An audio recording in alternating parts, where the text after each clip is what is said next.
Hello and welcome to my series audit for the beginning of 2026, where I take a look at how many series I have on the go, the books that I own that are sequels, as well as series that I'm looking to start relatively soon. So as of right now, I'm in the middle of 15 series, a nice almost round number. Two of these are very long series that I'm kind of taking my time with. The first one is Redwall by Brian Jacques.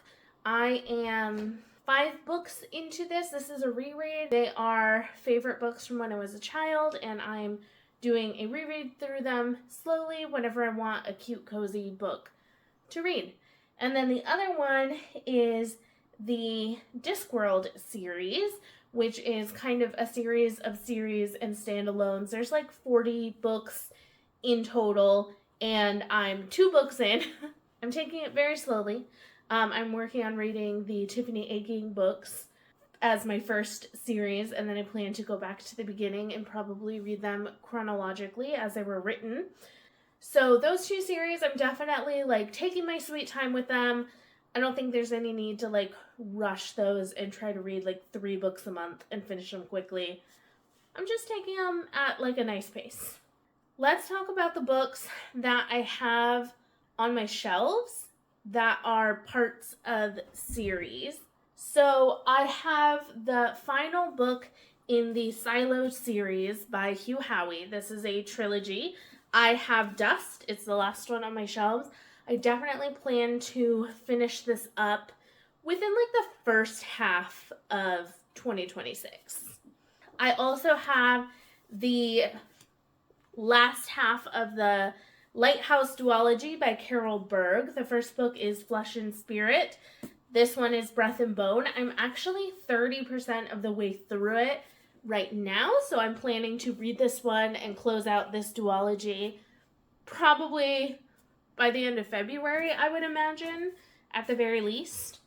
I also have taken the dust jacket off of this because I am going to be reading it very soon, but that is The Angel of Indian Lake. This is the final book in the Indian Lake trilogy by Stephen Graham Jones. The last one in the trilogy. I've given both of the first 2 4.5 stars, so I have 1 book to go, and I hope to be finishing that up by the end of February as well. And then the final sequel that I own physically for series that I'm in the middle of, that is Exile, which is the second book in the Keeper of the Lost Cities series. I read the first book last June and have not yet continued, but plan to continue with this one hopefully in the first half of the year. I think I would like to decide whether or not this is a series I want to really try to finish, or if it's not that exciting, because with it having been over 6 months and I haven't picked up the next book, I'm kind of questioning my desire to come back to this, because I don't really remember the first book all that well. Even though I remember enjoying it, I don't really remember what was happening that was making me enjoy it. So we'll see how this book goes, and then we'll try to identify whether or not I want to continue. And then another series I just need to finish one to get caught up in is the Outlander series. I have 1 final chunky book in this series to get caught up before the final book is released, maybe in the next couple years. I don't think there's an official release date at all, but Go Tell the Bees That I'm Gone. This is the 9th book in the series. The 10th book will be the final one. This one is definitely my longest sequel that I need to read. It clocks in at 902 pages in this massive, massive book. Okay, then I have digitally, I have 2 more books in a series by V.K. Dixon. It's the Lake of Glass series. I believe the first book was called Lake of Glass, and the second book is and the second book is Vault of Stone. And then I also have the 3rd book as well. I think I want to continue. That's why I bought the 2nd and 3rd books. But I will say this is a self-published work, and it's not bad writing at all, but it's also not stellar. Like there are things that let me know that this is an indie published book, if that makes sense. It's not quite as polished of writing as I would expect from like a traditionally published book, but the story itself is somewhat interesting, and I kind of want to see where the series will go to see if she's an author that I care to follow in the future. So I have 2 more books in that series. Then we have the Winged Feather Saga by Andrew Peterson. Kind of like with The Keeper of the Lost Cities, I read the first book back in June, I think, or July, and I haven't continued on. It's a middle grade series that is written by a Christian singer-songwriter, and he has this fun fantasy series. I enjoyed the first book well enough, but it definitely did feel like a boy book, if that makes sense. Like, as I was reading it, I definitely felt that like the male characters were the focus, and it felt like it was a book made to like build up boys and intrigue young boys, which is fine. Like, I have no problem with that, but that made my interest level be a little bit lower for like just reading for me. If I was like reading with a child of mine, I'd probably read them all and have a great time. So there's 3 more books in that series, and so I need to read the second one and see if 6 months later I care enough to continue on, or if I'm kind of done with that one. Okay, the next one is a really interesting one because I was done with it. I had no idea there was going to be more, and now I'm kind of back to questioning whether or not I want to read more in the series, and that is the Lady Astronaut series by Mary Robinette Kowal. So I read the first 2 books in the series. I can't remember their names, so I'll put pictures up here. And I really loved the first 2 books in the series. And then I got to this one, and I did not read it because this book is taking place at the same time as the second book, but it's on Earth, whereas the second book is on a space mission to Mars. And I didn't really care about what was happening on Earth. But then this book came out, and this is a continuation of the story about the shuttle to Mars. So I think I need to read this one in order to understand what's happening in here. But I don't know if I want to read this one. And it's been long enough that I don't know how much I care or will remember what's happening in order to like read this. So I have the books out from the library because I had them there, but I'm not really sure if I'm going to be reading them. The next series that I have on the go is the Ernest Cunningham series. The first book is Everybody in My Family Has Killed Someone. There is Everyone on This Train is a Suspect. And then the Christmas one, and then there's a new one coming out. So we're up to 3 more that I need to read. The Christmas one is a novella, so that one would be easy. But 3 more that I need to read. I think I'll like this series. I think it was very like breaking of the fourth wall. This is like a murder mystery series where literally this guy goes to a ski lodge in the first book at this like kind of family reunion, and everyone in his family has killed someone, literally. And there's shenanigans going on, and he's trying to figure out what's happening and who's doing murder. So I liked it. I didn't love it. So I'm interested to see how I feel about the next one. I do love a mystery series with recurring characters, so I am interested to read the second one and see what I think about it. The next one is a trilogy, and that is The Last Policeman by Ben H. Winters. So this book I read for my 12 more TBRs of friendship, where I was doing a reading vlog celebrating my friend Martine, and I read The Last Policeman, which is the first book in the series, and I really enjoyed it. It's all about a policeman who is trying to be a good policeman as the world is going to end, where there's a meteor that's going to strike the earth and they assume that life will be over, or at least drastically altered in some way. And it's all about him trying to solve crime and be an upright policeman in the face of a lot of people that really don't care anymore. And I really enjoyed it. I thought it was kind of a fun noir, nothing too deep. And there's 2 more books in the series. There were some cliffhanger parts at the end of book 1 that kind of make me want to continue into the next one. So I think I am going to continue in it, but I need to continue it sooner rather than later so I don't forget what was happening. And then most recently, I started reading The Shining by Stephen King, and I need to read the sequel, Dr. Sleep, because I really enjoyed The Shining, and I have a friend who's read Dr. Sleep and recommended it, so I want to give that one a go. And that's just a duology, so not bad. The next one that I'm in the middle of is the Saints of Steel series by T. Kingfisher. This is her romantasy series. But I read that book, and then I tried reading the second one, and I kind of I don't know if it was a reading slump or I really didn't like that one, but I started reading the second one and DNF'd it and haven't gone back to the series, but I think I have interest in trying it again, so we'll see if I read that one and hate it or not, but I wanted to put it on here. It wasn't on here last year, but I'm I think I am interested in continuing on. And then the final series that's on my list currently is The Strange House Mysteries by Yukito Ayatsuji. The first book is the Decagon House Murders. I forget what the other books are in the series, but I think there's 2 more that have been published in English.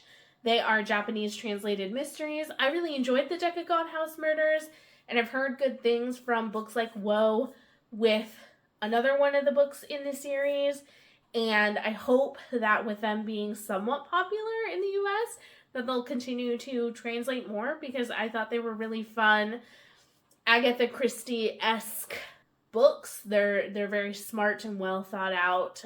There's a little bit of breaking the fourth wall with them, and I really enjoy them. I think they're really well written and fun, short reads. So I definitely want to continue on in that series. So those are the 15 that I have started. This does not include any series where books will be coming out in the future that I don't know about yet. These are just the ones that I know have published books. I don't think I'm in the middle of any series where there's only one book that's been published. So let me count how many books this actually is.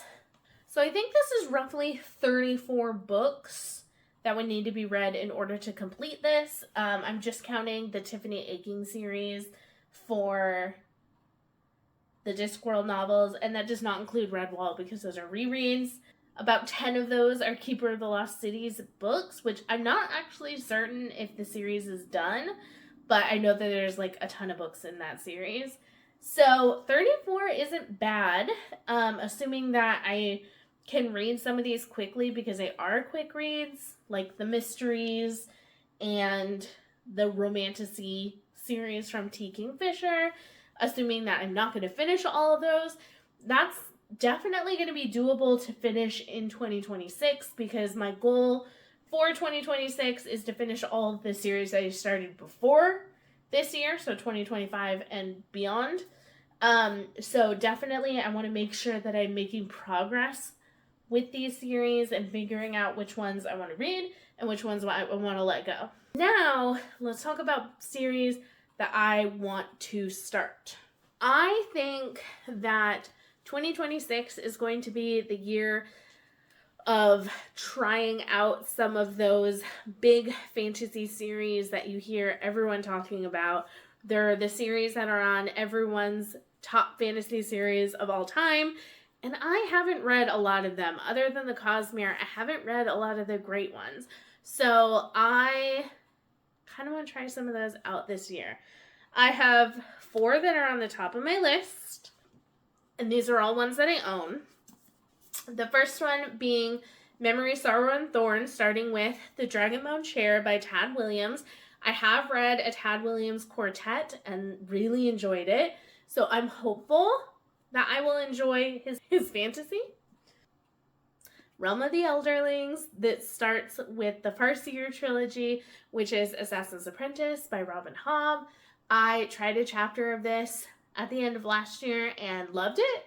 I love her writing in that first chapter, and I just know I'm going to love this series. It's almost, I feel like I don't want to read this because I'm worried it's going to ruin all of their fantasy books for me, and that's kind of silly because, like, I could just reread this forever if I love it that much. So I want to read this year.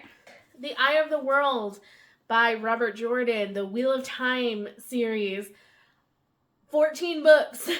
They're so long. This one's 800 pages, and it doesn't look that way, but it is. I read the prologue, which is like, I don't know, 6 pages. And I was like, I really like the writing. It was really interesting, like the scene that we were being shown. And I was like, I kind of love it. I don't know. I've heard so many of these books are not good.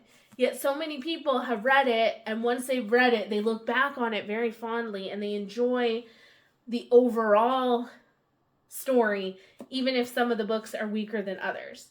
I own the first 2. I didn't commit to buying all of them. But I would like to give this a try. And having read the prologue recently, I'm intrigued. I'm very intrigued. And then the final one, another one that I read the first chapter of, was The Blade Itself by Joe Abercrombie. This first chapter, I loved. The writing was really good. I feel like I didn't really get a feel for like what was happening with the characters, but I enjoyed the first 4 pages of this so much. The writing, like, it just pulled me into the action. I feel like everything just flowed well, and I wanted to read more, and I love these copies. I have, like, the matching set, and I love them, and I want to read it. The problem is, all of these series are massive. The Blade Itself, it has, like, there's this trilogy, there's some standalones, some short stories, and then I think another trilogy or quartet. It's like 8 books to read this full series. Tad Williams, The Memory, Sorrow, and Thorn is the first series, and then there's like 2 other series in the same world that are set like at different times in this world. I want to say that's like 8 to 10 books to read this series. 14 books to read this one. And then 16 books, I think, to read this one. I think it's like 4 trilogies and a quartet. Something like that. That's too many books to read in 1 year. So, I need your help to tell me if I was going to pick 1 or 2 of these to start this year. Which one should I start? I don't know. I go back and forth on what I should do because I have started all of them except for this one. I haven't tried any of the Dragonbone Chair, but I liked the writing of all of them, and I've heard equally good things about all of them from various people. So help a girl out. Let me know which books you think I should be prioritizing this year. I would like to start maybe 1 or 2 of them and make like a decent chunk, if not finish them in 2026, because I want this to be the year that I'm reading very large books, especially fantasy books, and very large series. Like, tackling some of these I think might be all-time favorites. I want to get to them, you know? So that's my series audit for the beginning of 2026. How are you feeling about your series? I feel okay. I feel like I've been working really hard to read down my series, and with 4 or 5 of these only needing 1 book to complete, I feel like I could really focus for a month and knock out like a third of them. So I'm feeling pretty okay about this overall. If you're interested in staying up to date with what I'm reading, go ahead and hit subscribe so you can see what all shenanigans I'm going to be up to in the coming months. And I thank you so much for watching this video. I hope you have a great start to your reading year, and I'll see you in the next video. Bye.